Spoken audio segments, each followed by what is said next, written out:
There are new images out of Wuhan that purport to show the dire conditions in hospital. This is unverified video posted on the Chinese social media platform Weibo. It was shot by a woman who claims to be a nurse at Wuhan Red Cross Hospital. The original post has since been taken down. The woman says medical workers and patients were stuck with 3 dead people in a packed hospital corridor and that there was no leader and no one to take care of the bodies. Thomas Yao, a correspondent for the reputable and independent South China Morning Post, says the video appears to be shot in Wuhan, but he can't be sure of all the details or the date it was shot. We're also learning Canada's visa application processing centre in Wuhan has been closed on the orders of the Chinese government, again to help minimize the virus's spread. And the U.S. State Department is pulling most of its diplomats and their families out of that city. Meanwhile, the health minister reiterated the fact there are still no confirmed cases in Canada. Patty Hajdu spoke on her way into a Liberal Party caucus meeting this morning. The public health system is monitoring cases of suspected symptoms that might match the profile of a person coming from Wuhan. But as I said just a moment ago, there are no confirmed cases, and we continue to interact with our provincial and territorial partners to make sure that we have current information. So it depends on the situation. Again, if the person has traveled directly from Wuhan, which is really the epicenter of the disease, then they may be monitored for a number of days until it can be confirmed that they don't have the illness. We're meeting each day to get updates from the World Health Organization, from our international partners. So if there's any change over the weekend, we would certainly come back to you with information. Experts say the risk of an outbreak in this country is low. Health officials confirm at least 20 people have been tested in Ontario and Quebec. British Columbia and Alberta are also doing testing. This morning, medical experts gave a briefing in Toronto. The CBC's Megan Fitzpatrick has the details.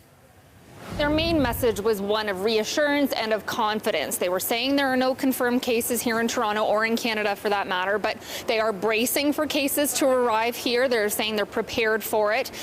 If and when it happens, they say the public health system here in Toronto, in Ontario, is strong. They talked a lot about the lessons that have been learned since the SARS outbreak back in 2003 and other experiences too, like the H1N1 virus. And they were saying how much better communication is between health agencies within Canada, but also internationally. They were saying how it's been very helpful this time around with this new coronavirus, that China has been forthcoming with information, they said, and just talked about the speed at which this is developed, saying that already there's a test for this new coronavirus, so hospitals and doctors here in Toronto can get a result within 24 hours, and they said that's really very remarkable.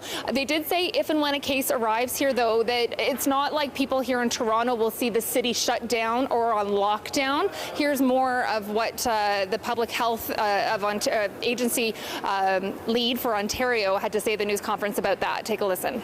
If people look at the somewhat intimidating and scary images that they see from the particular province in China, they may think that if there was a case in Toronto or Ontario, that somehow we would immediately go into a similar situation.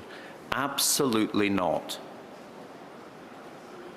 If a case comes here, and it is probably likely that we will have a case here, folks, it will still be business as normal. So business as usual, they're saying. They also outlined some of the other things they've been doing to prepare, Andrew, including talking to the airport authority, Pearson International Airport. Hundreds of passengers arriving from China every day, particularly with the Lunar New Year holiday season starting this weekend, but also, of course, travelers from around the world coming through that airport. And they talked about having meetings with officials there, as well as Peel Region health officials where the airport is located, the screening measures that have been put in place, the training that's been put in place for people that work at the airport there too. And bottom line, they said if it does happen here, they pledged to communicate with the public about it, Andrew, saying if the situation changes, the public will know about it right away. And Megan, what advice did the officials have for members of the public?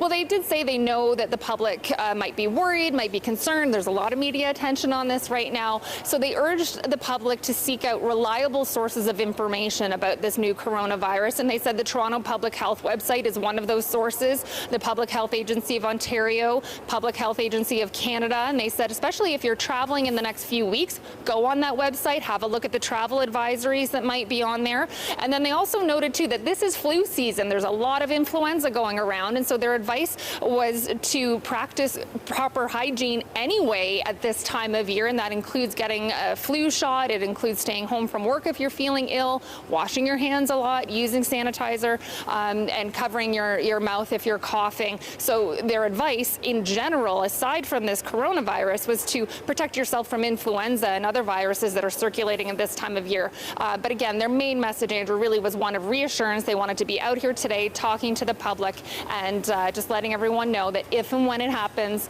they'll be ready for it here. The CBC's Megan Fitzpatrick in Toronto. You can find much more on this story online, answers on key things to watch for, and what to do if you think you're infected. There's also a timeline on how this virus emerged and spread. It's all on the front page of our website right now, cbcnews.ca.